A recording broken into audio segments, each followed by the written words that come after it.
Oh. Clicking buttons, starting recordings, and I'm not even ready. Not so good at this, am I? Okay, so we're back again. Picking back up where we left off. We were most of the way through the market square. So, we picked up a few allies.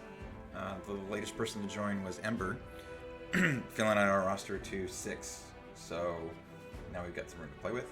I did go ahead and level everybody up. I did think about my build a little bit more, and I'm going to make some minor adjustments at some point to mine.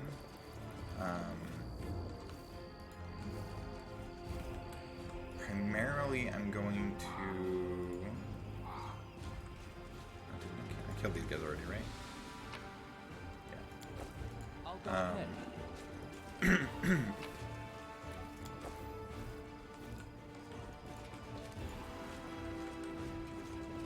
The only thing I'm really looking to do, or looking to change with my build specifically, is I'm just going to go with a different weapon.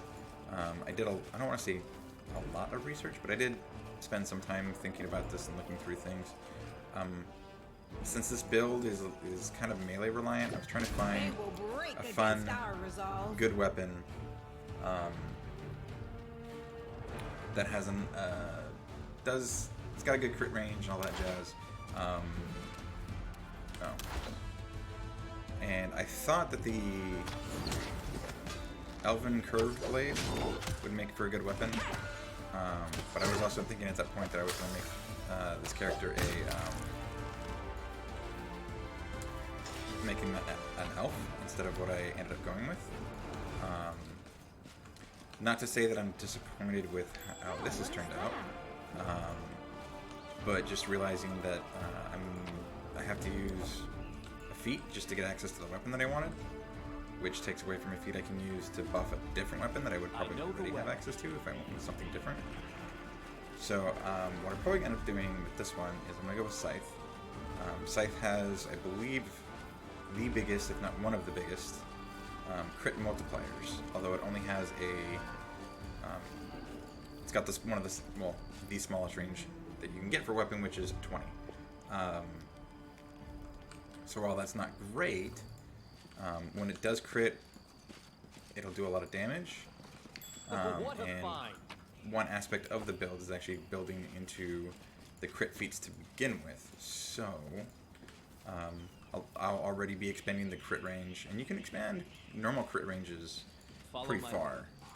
So it won't be like I'm not critting often. So we'll see how that goes. Thank the gods. I found someone who isn't fleeing in panic. Are you crusaders? Mercenaries? The comely half-elf is so frightened he can barely get the words out. I am a servant of Count Daeran Arendae. My lord's mansion is under attack by demons. The master himself and all his guests are trapped inside. And the house guards are nowhere to be found. I managed to escape through a servant's passage to look for help. Will you help me? The mansion's only a stone's throw away, on the next street over. He meets your gaze with pleading eyes. Count Arendae. I have seen him a few times before. From afar, he looked highly audacious. I confess that he did capture my attention, but that's neither here nor there. We should help him. The gratitude of a rich and influential man can only benefit us. You have heard about the Arendae family before. This wealthy and nobleman Daeran dynasty was almost wiped out by demons more than 10 years ago. The last surviving member of the family, the young Count Daeran, has an infamous reputation. He's well known for being a rake and a rogue. So, misfortune continues to dog the house of Arendae, I see. So the servant cringes. You're telling me everyone tried to talk me into taking up this position, saying that it can't have just been bad luck that brought tragedy on the family and almost killed off the line. But I reasoned since my master was the only one to survive that calamity, that meant he must be blessed by fate, and the powers of good. The pig was nothing to sniff at either. The servant casts his eyes around the street. Should have listened to people smarter than me and gone to work somewhere else, preferably far away from Kenabres. Tell me more about what happened. I'll tell you what I can. I was working from dusk till dawn and back to dusk again, serving guests at the Count's banquet. When the other servants came to relieve me at my post, I went to sleep. Next thing I know, I wake up and there are demons outside the mansion. It couldn't even reach the Count. The monsters had blocked the way. The Count's banquet was still going on. He and his guests were in the Great Hall. And as far as I could tell, the door of the room was sealed and the demons couldn't get in. I'm begging you, hurry. The mansion's doors are sturdily built. The demons will have to work hard to get past them, so you still have time to rescue the people inside. I'm pragmatic. What will I get if I help this Count of yours? Demanding a reward for fighting demons? That is dishonorable. And foolish too, since demons are the enemy of each and every one of us. Today we selflessly help someone to thrash the demons, and tomorrow someone else will help us. If we were talking about a humble working man or a soldier, I'd be the first to say we ought to help, because it's the right thing to do. But some filthy rich aristocrat with a mansion? If he wants our services, he can pay for them. I'm trying to imagine how the cave tribes could have survived if we'd had a small group of freeloaders sitting pretty on their inherited wealth, doing nothing while the rest of us starved. I'm sure the Count will reward you handsomely for any rescue. Alright, I'll help. Where's your master's house? It's not far at all. You're better off entering from the next street over through the passage I used to get out. Help, I'm begging you. I hate to think what the Count will do to me if I don't bring back help. Man, I struggled through that one, didn't I? As it should be. Okay. Oops, I meant to do this. We're gonna go tackle the mansion. It's a quick little trip. And then we'll finish. We'll come back, and I think that's the only departure from...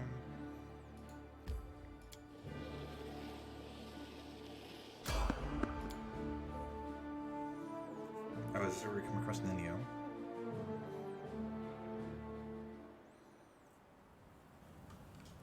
Pretty sure it is. Yep.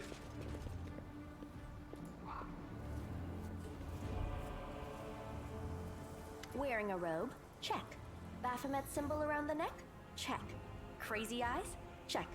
Note to self. Bring a mirror next time to be able to adjust the optimal level of eye craziness. Everything is ready for the experiment. An audience. Problematic, but not critical. You there, boy. Stay out of this. It is counterproductive to stand in the way of scientific progress. Who are you? Right? What are you doing here? And she ignores me, because she's rude. Who's that? I don't know her. Greetings, boys and girls. I am your sister in sin, a devotee of Lord Baphomet's dark will, and so on and so forth. She looks like one of us, but she talks kinda weird. Who's there with you? Who? Oh, them! Just an audience, they don't matter. Consider them a supplementary component of the coming experiment. In the name of our Lord Baphomet, please be so kind as to undertake a little test of your competency in our wicked cause. Let's start with something simple. So here's my first question. What is Lord Baphomet's favorite weapon? We will not answer to you. Our lord can wield any kind of weapon. He is all-powerful. Wrong. He wields no weapons at all. He doesn't need any. He just gores his enemies with his horns. The religion check passed. Actually, it's Izergal, a glaive made of red adamantine. That is correct. But still, boy, no prompting, please. This experiment has taken quite a surprising turn. I would never have expected the followers of the great Baphomet to be baffled by such a simple question. Fine. Let's recalibrate the difficulty and proceed with the next question. Please name Lord Baphomet's sacred animal. A bull! Of course, everybody knows that. Yep. And a cow. None of your answers were correct. The correct answer is an aurochs. It appears the experiment has yielded results which are as unexpected as they are incredible. Baphomet's cultists have not the slightest idea about who Baphomet really is, let alone any in-depth knowledge of his ideology or philosophy. I'm positive that this news will cause a sensation in widest scientific circles. Damn it. She's right. I'm a shitty excuse for a cultist. And my mother used to tell me to become a plowman. Hey, take it easy. We've only had 2 questions. You there, come on, ask another one. We'll get the next one. Is there any sense in continuing? Ask them some more than my You manager. cannot answer the simplest of questions. I am ashamed of all of you, as cultists and as individuals. Please, ask again. I can answer. I'm sure I can. How do you spell Baphomet's name? B-A-F-A... Oh, screw it. To hell with Baphomet. I thought it was gonna be fun, but instead there are all these questions. I'm done here. I'm going back to my home village, back to my mother. Hey, wait! You there! How dare you stir up discord in our ranks? Grab her and tie her up! And her entire entourage, too! The experiment is complete. Unable to deal with the questions, the cultists decide to deal with the examiner instead. A typical reaction for a person who has never been burdened with any intelligence. Now you're gonna start hitting each other, aren't you? Please, proceed. I won't interrupt. Our victory is so Like she tells us, yeah, go ahead and fight. I don't care.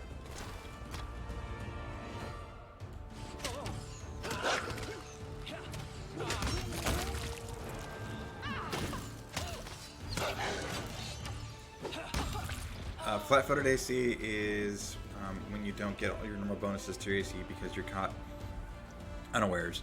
It's invoked by certain excuse me, status conditions.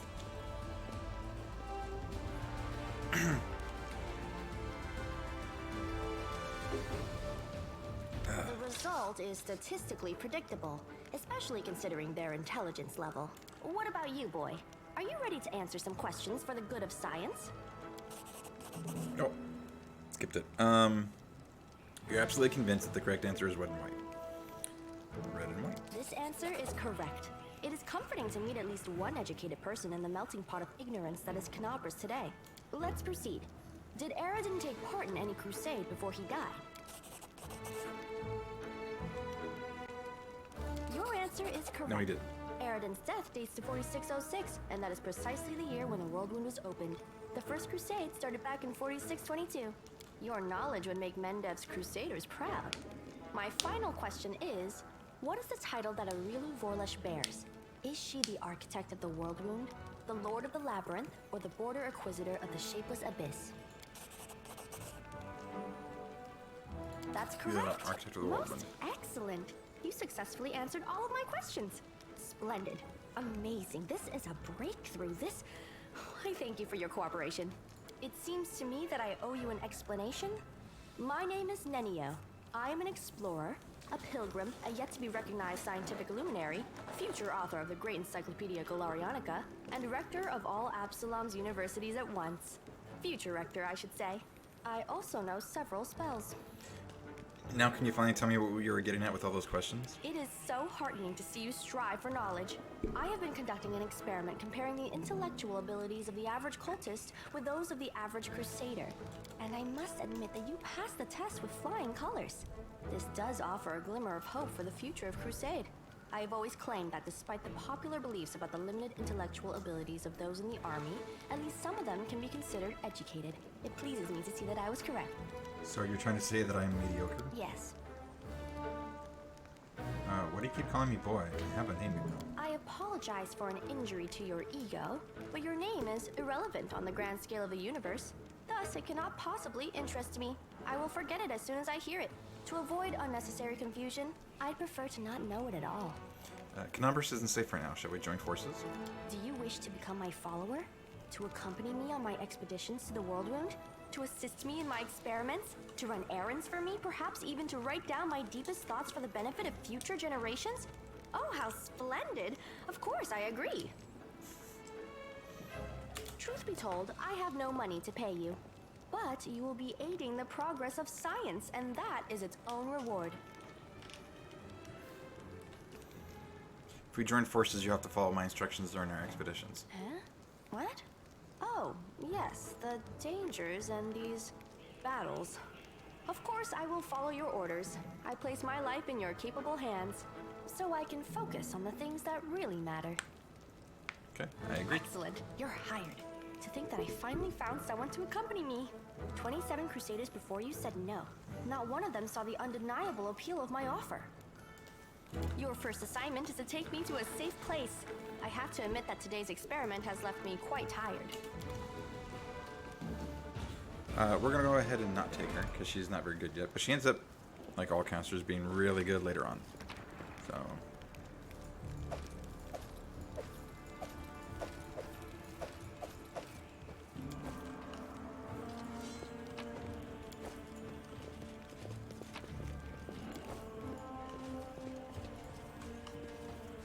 Okay, first things I first. heed the voice of the spirits.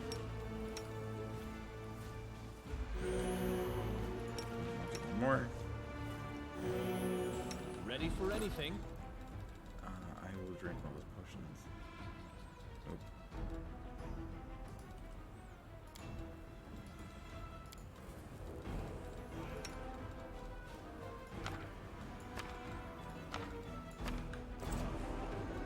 I'll watch your back.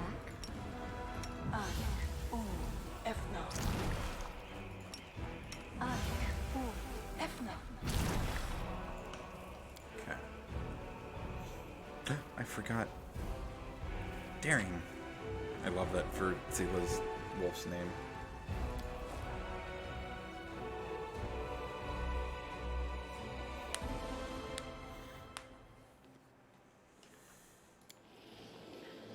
I just realized I probably should have done this on my way to something else, but that's okay. Story-wise, it makes sense to go do it immediately because things won't wait. Interesting. Let's try this way.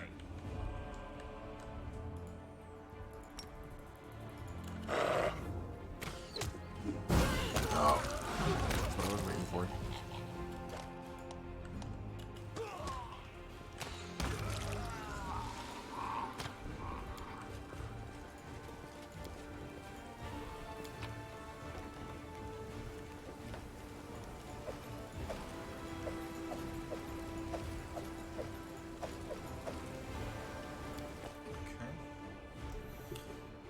Racking up some money.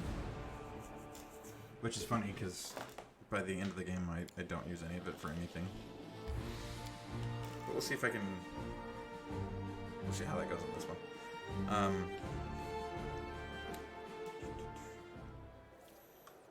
Okay. That is not far. Do not fear! Do not waver! Oh my god. Who killed them? Nice. We'll just just like wreck them. I'll go ahead.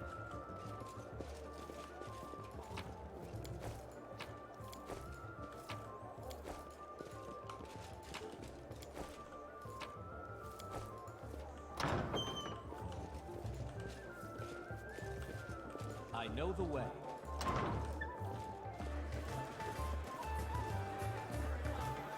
What a splendid occasion, Count. And this new Marian elixir is quite something.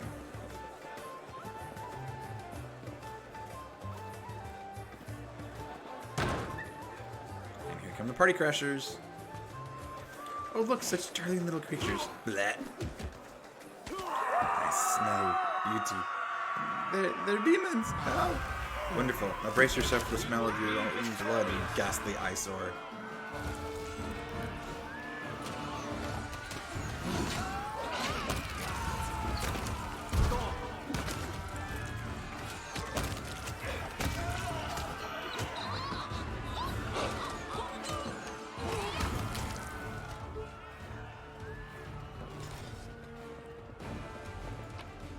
Killed so many of them.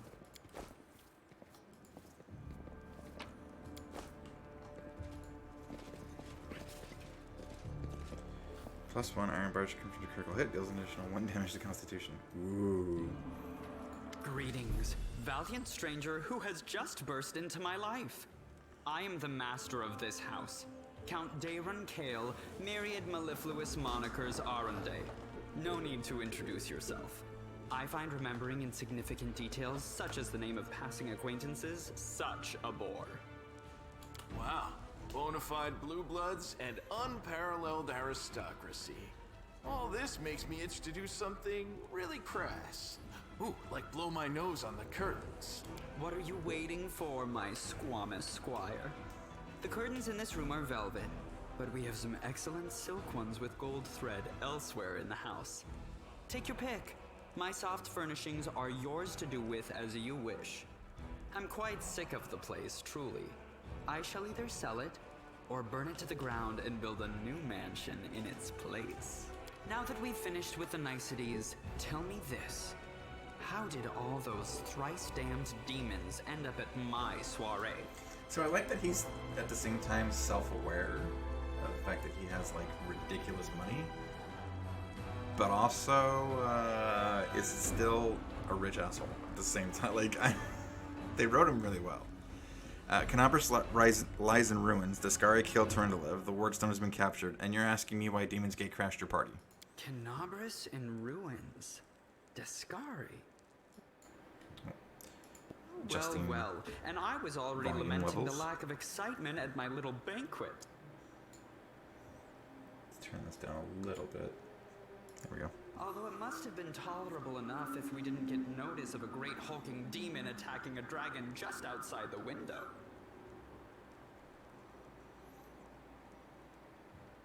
It seems as though Discari's occasion was altogether more of a crush than mine, if you will pardon the pun. What should I know you about, you Count? Apart from the fact that you're highborn and very rich. As a child, I had my very own pony, but I always dreamed of having a lamb. I was never allowed one. Sheep were seen as peasant animals, utterly unsuitable for the scion of a noble line. The trauma haunts me to this day. I think of it every time I have roast lamb for dinner. I'm sorry that happened to you. Such a sad story. I had not even the slightest intention of upsetting such a lovely child. I'm not lovely. Some people have even called me a scarecrow before. That's patently absurd. Why, you can't possibly be a scarecrow with a crow following you around. I'm sorry if I failed to sate your curiosity. I loathe talking about myself to people I don't know, even more to those I do know. The only thing worth knowing, aside from the fact that I am highborn and filthy rich, is that I dislike Puritans and demons in equal measure. Well, perhaps demons a tad more. You don't seem very concerned about the city's fate. I have no friends here whose untimely demise I would care to mourn. The only alarming thing is how easily all this happened. I don't care for the thought that demons could come calling at my door at any moment. And just think, everyone had so much faith in the Wardstones gifted by Iomede's herald, and in the might of our tamed dragon, as if there had been no Dresden or a dozen other routes where the demons overcame every defense. The Arendaes are one of the most ancient and noble families in Mendiv. They are related by blood to Queen Galfrey herself. The Count is the last remaining member of his dynasty. The rest all perished around 10 years ago. In the tragedy at the family seat, Heaven's Edge, the demons got past the defenses and massacred everyone inside.